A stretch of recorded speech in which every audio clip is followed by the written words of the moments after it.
This is some final points regarding Makkah, Mukarramah, and Medina Munawwara. This is important. Masjid Al-Haraam, there are some special places around the Kaaba that the ulama mention. They recommend making dua at these places because this is places where duas are accepted. Ideally, you want to go close to these places, but if there's a crowd, it would be better to keep a distance and make the intention that, Ya Allah, if I could go close, I will. You make dua here. I'm going to just highlight a few of these. One is the door of the Kaaba. Making dua by hanging onto the door of the Kaaba is recommended and a place of acceptance of dua. Hajr al-Aswad, which is the black stone, is also another recommended place to make dua. Again, this is very difficult to do, and remember the story of Umar radiallahu anhu that I mentioned earlier. That story, the advice that the Prophet gave Umar radiallahu anhu, if it means that my getting to the black stone is going to harm someone else, then I should just stay away. It's not worth trying to fulfill the sunnah of kissing the black stone but committing haram by harming another Muslim. The Hatim or Hijr Ismail, this is the semicircle around the Kaaba. If we have an opportunity to pray and make dua in there, this area is actually part of the Kaaba because the Kaaba used to originally be this entire shape around here. It was almost like a cylinder at the top or a circular shape at the top. But this has not, it was rebuilt multiple times. But anyways, this area, it says if you pray inside the Kaaba, that's another special place to make dua. The Multazam, this is this area here, right between the door and the black stone. It's this area here. It's not the door, it's between the door and the black stone. It's this area highlighted here. This is a place where dua is accepted and the most extreme duas are accepted here. I mean, many people will tell you that the dua that they made at the Multazam, they've seen it in their own life being accepted. So this is a very special place. And sometimes it's actually not that crowded because people are more focused on the black stone and the door that they leave this spot in between, which arguably is the most important. They leave it empty.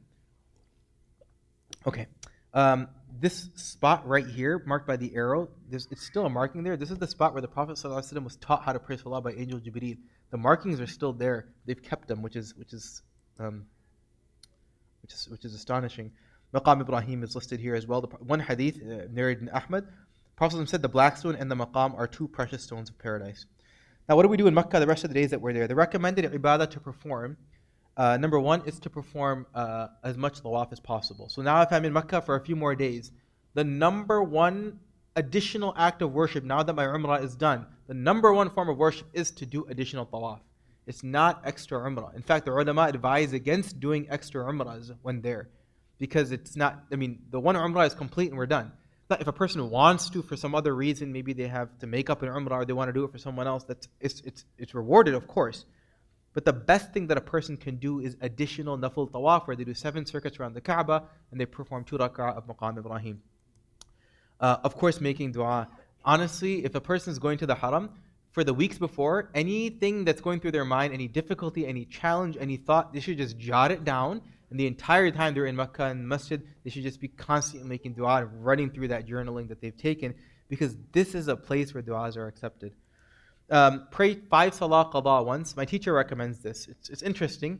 The reward of praying 1 salah in Masjid Al-Haraam is equivalent to 100,000 prayers. This is hadith, we know this, right? In Masjid Nabawi is 1,000 prayers.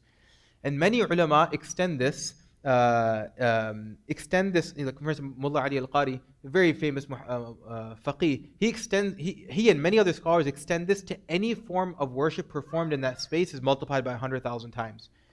So, my teacher mentions that we should perform a make-up Fajr, Dhuhr, Asr, Maghrib, and Isha prayer in Masjid Al-Haram.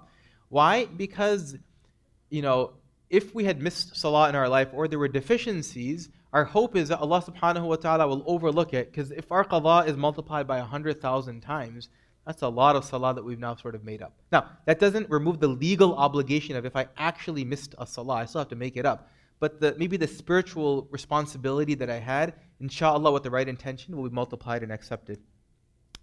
The final thing is, this is something we don't actually think about. We should prepare a gift for the Prophet ﷺ, whom we're going to meet soon. I'm going to talk about this later, but many people have experienced, our ulama recommend this is actually the practice of our ulama, is that when we are going to visit the Prophet ﷺ, we should take with us a gift. Now, it's not going to be a physical gift. There's no gift that the Prophet ﷺ would appreciate more than some service that we perform toward Allah subhanahu wa ta'ala. So that means, for instance, the days that I'm in Makkah, I can decide that I'm now going to finish a Quran with the intention that I can take this Quran and gift it to the Prophet ﷺ when I'm before him. Or I'm going to recite 1,000 salawat or 10,000 salawat, and I'm going to make this a goal so that I package this into this nice gift and I give it to the Prophet ﷺ. We can prepare that package now from before we're going. That's acceptable. But this is a nice time to begin to think, when I go meet the Prophet ﷺ, what exactly do I want to present before him? Finally, before leaving, it's advisable, although not required, and not directly a sunnah either, to perform a final tawaf. Wida' tawaf is required for Hajj, not for Umrah, but as an etiquette for Makkah Mukarramah, it's advisable to perform one additional tawaf before leaving. And then finally, ideally before leaving, you want to give sadaqah for a minor penalty. It's likely that we made some violation of the ihram, at least some mild violation of the ihram. We talked about the difference between the major penalty, a dam, and a minor penalty, which is sadaqah. So we should give sadaqah. Honestly, we should give a lot of sadaqah on this trip anyway, because we're just so grateful that Allah's brought us there. But if we aren't able to give a lot of sadaqah, at least some amount we give with the intention that, Ya Allah, if there was a violation in my ihram, this sadaqah is going toward the poor people of Makkah. And there are, opportunities to give money to the poor there, and there are people who collect them.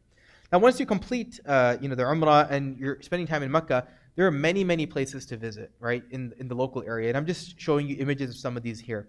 Look, I'm not going to talk about these in this session, but the one advice I have is that if we are going to go on these ziyarat or these tours, the one advice I have is that we prepare well beforehand. Look, we're Americans and we go to places as tourists like we're always on vacation. But we have to accept and appreciate part of the adab of going to these places where lives were lost and sacrifices were made and effort was put in.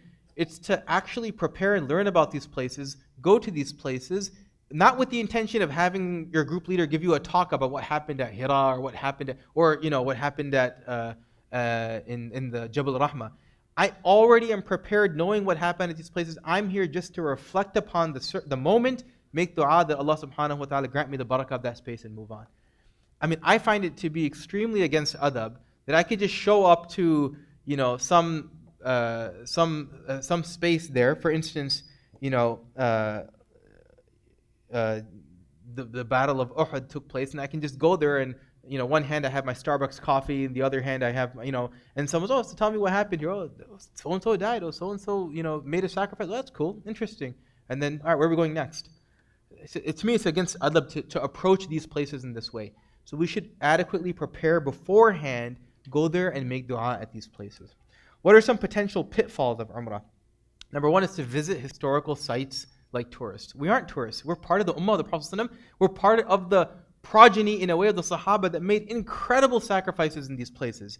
So we should appreciate that these are places to go and make dua. At the bare minimum, it's against adab for me to show up to this place and then begin to learn about it or not know anything about it at all and then think that I'm going to derive some benefit from the experience. I should learn beforehand, go there, appreciate the sacrifice that was made and reflect upon it, make dua, and then come back. The second potential pitfall is to treat Umrah like a vacation. And in this day and age, because Allah has blessed our ummah with so much wealth, it's for many people sort of become a vacation. My teacher asks a rhetorical question. It's very interesting. He said, if he didn't ask, he brought this up to me one time. He said, if the Haram of Makkah was in the middle of a desert somewhere, and without all the amenities that it has today, who would actually go? Who would go today if it was in the middle of the desert without the nice food and without the air-conditioned buses and malls and hotels? Who would go today? The spiritual benefit's the same, but who would actually go to this place?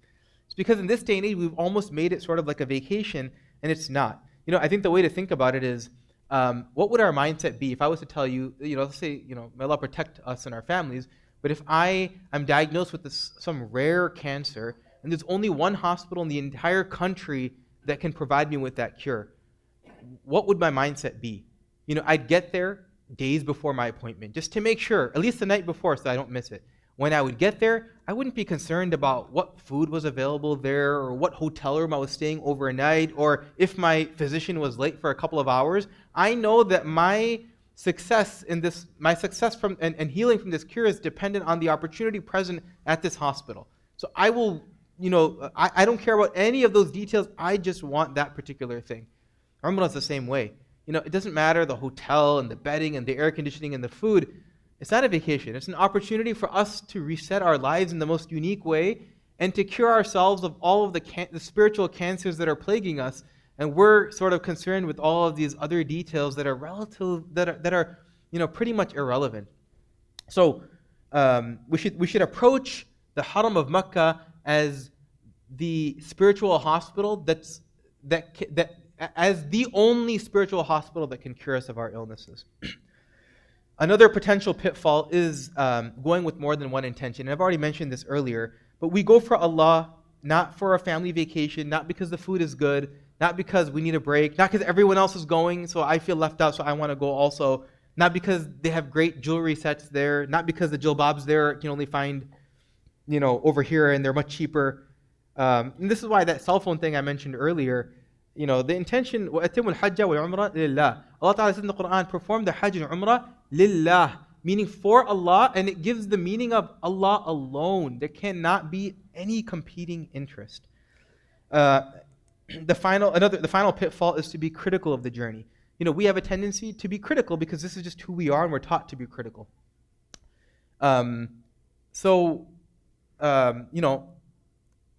If I invited all of you to my house, for dinner, and you came and then you started criticizing, the paint on my walls, the color of the paint on my walls, the type of food that I had served, and the cleaning crew that I had, sort of hired for that day, I probably wouldn't invite you back again, right?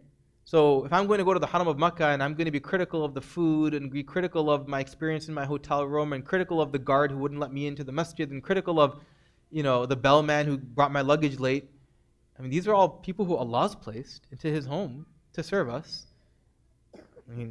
I don't know. I think that's just a risky proposition to criticize and still want to be called back to Allah's home.